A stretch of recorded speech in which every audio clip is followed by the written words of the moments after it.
조선의 역사 속에는 수많은 비극이 존재하지만 그 어떤 이야기도 소현세자의 삶만큼 처절하고 의문투성이인 경우는 드뭅니다. 한나라의 왕세자가 적국에 끌려가 8년을 보내고 겨우 고국 땅을 밟은 지 2달 만에 온몸이 검게 변한 채 싸늘한 주검이 되었습니다. 그것도 이목구비 7구멍에서 선혈이 흘러나오는 끔찍한 모습으로. 과연 그는 독살된 것이었을까요? 아니면 지병으로 쓰러진 것이었을까요? 그리고 만약 독살이라면 그 배후에는 누가 있었을까요? 오늘 역사지음은 조선 역사에서 가장 충격적인 미스터리 중 하나인 소현세자의 삶과 죽음, 그리고 그 이후에 벌어진 끔찍한 가족의 비극을 낱낱이 파헤쳐 보겠습니다. 1625년 인조의 맏아들로 태어난 소현세자는 세자에 책봉됩니다. 당시 그의 나이 고작 14살이었습니다. 조선의 법통에 따라 적장자로서 세자 자리에 오른 그는 누가 보아도 흠잡을 데 없는 차기 군주였습니다. 아버지 인조의 뒤를 이어 이 나라를 이끌어갈 사람, 바로 소현세자였습니다. 그 시절 그의 삶은 비교적 안온했습니다. 조선의 궁궐 안에서 제왕학을 배우고 신하들의 보필을 받으며 장차 왕이 될 날을 차분히 준비하고 있었습니다.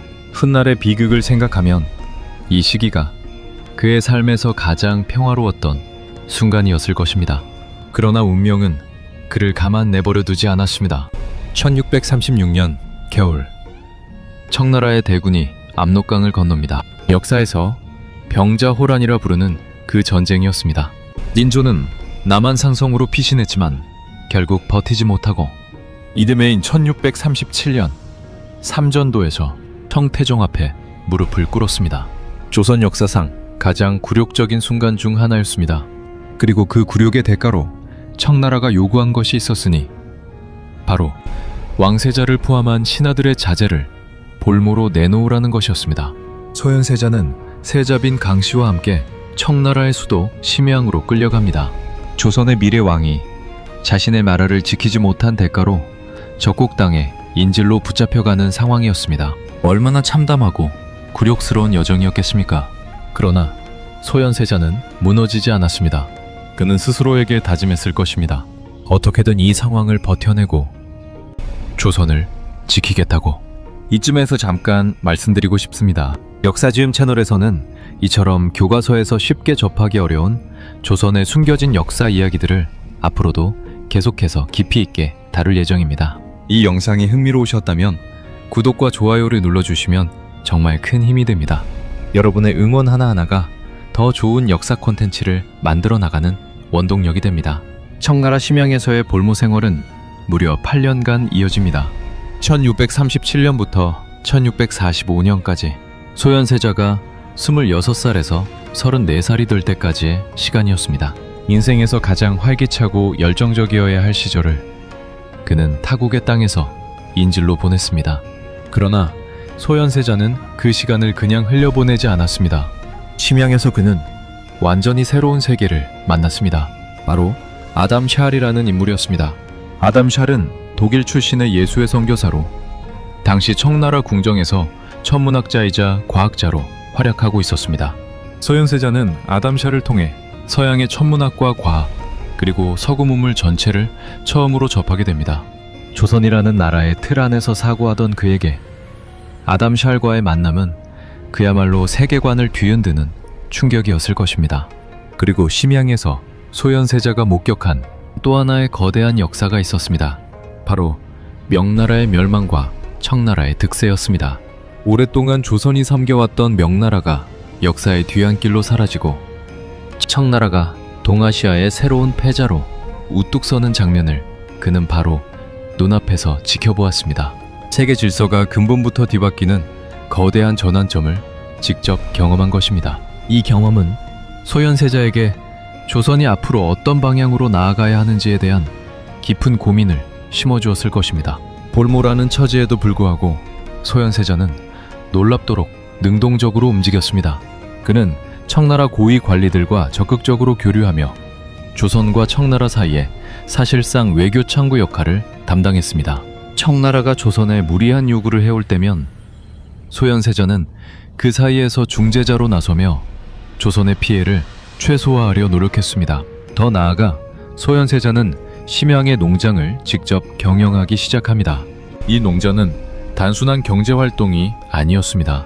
병자호란 때 청나라의 포로로 끌려온 수많은 조선 백성들이 있었는데 소현세자는 그 곡물을 팔아 이익을 취하는 한편 그 돈으로 고통받는 조선 포로들을 구제하는 데 사용했습니다. 볼모로 잡혀온 왕세자가 자국의 백성들을 직접 챙겼던 것입니다. 이 행보는 청나라 측에서도 높이 평가받았고 청나라는 소현세자를 단순한 인질이 아닌 신뢰할 수 있는 외교 파트너로 인정하기 시작했습니다. 서양 문물을 배우고 새로운 세계 질서를 눈으로 직접 확인하고 실용적인 방식으로 백성을 구제하며 외교적 역량을 키워나갔던 소현세자. 그는 심양에서 단순히 시간을 버틴 것이 아니라 조선의 미래를 새롭게 그려나가고 있었습니다. 1645년 2월 마침내 소현세자는 8년간의 볼모 생활을 끝내고 조선 땅을 다시 밟습니다.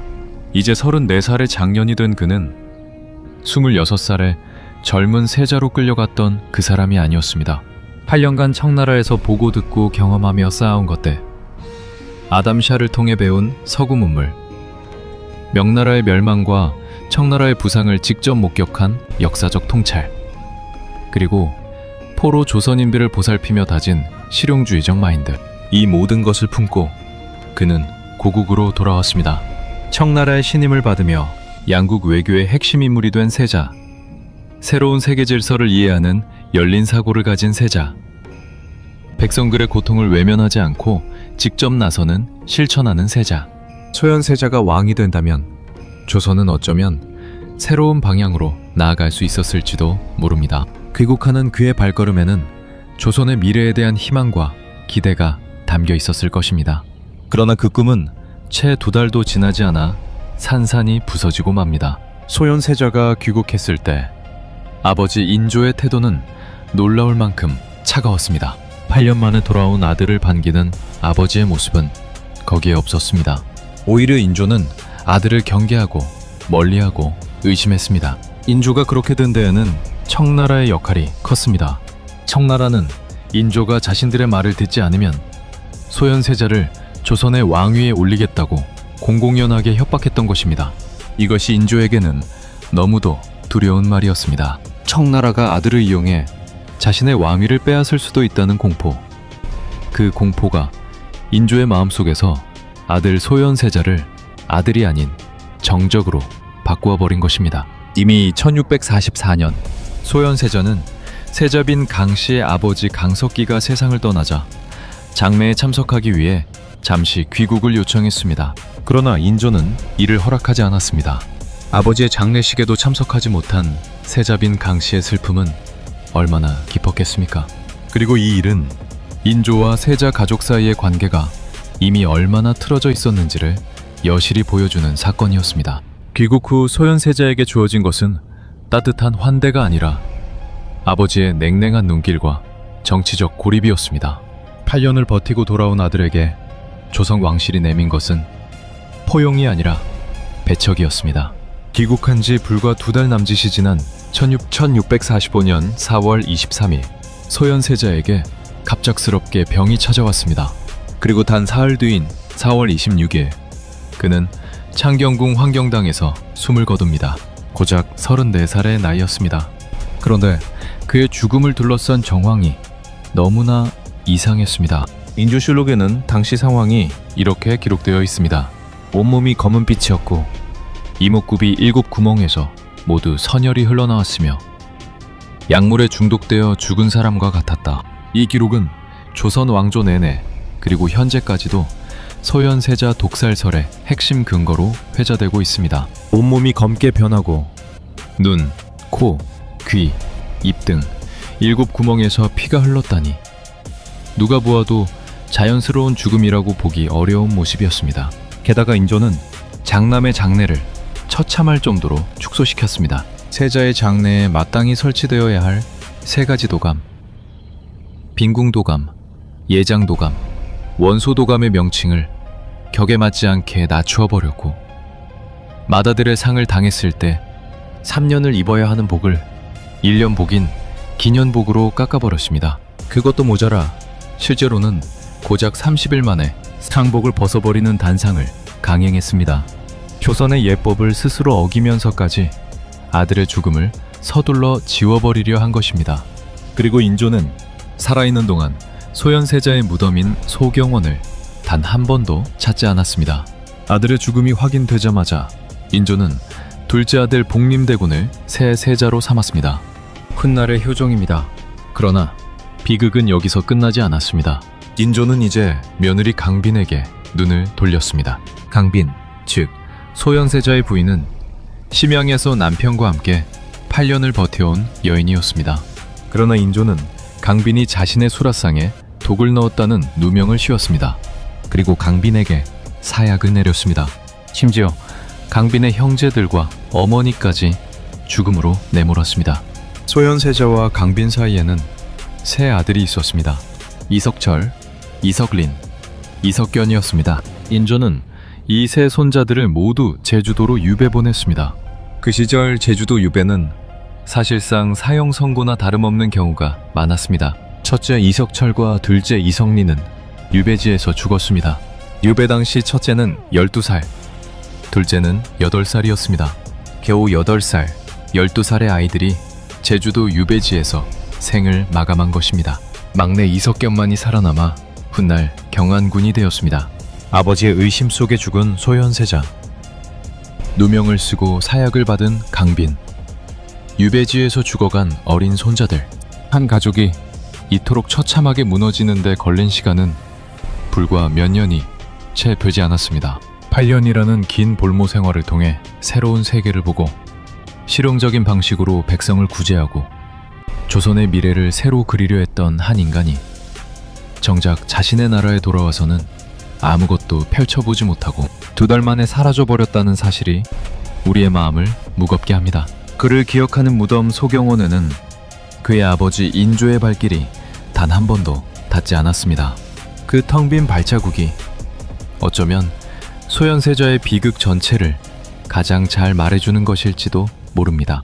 오늘 역사지음의 이야기 여기까지였습니다. 소현세자의 이야기가 여러분의 마음에 오래 남기를 바랍니다. 다음 영상에서도 교과서 밖의 깊은 역사 이야기로 찾아오겠습니다.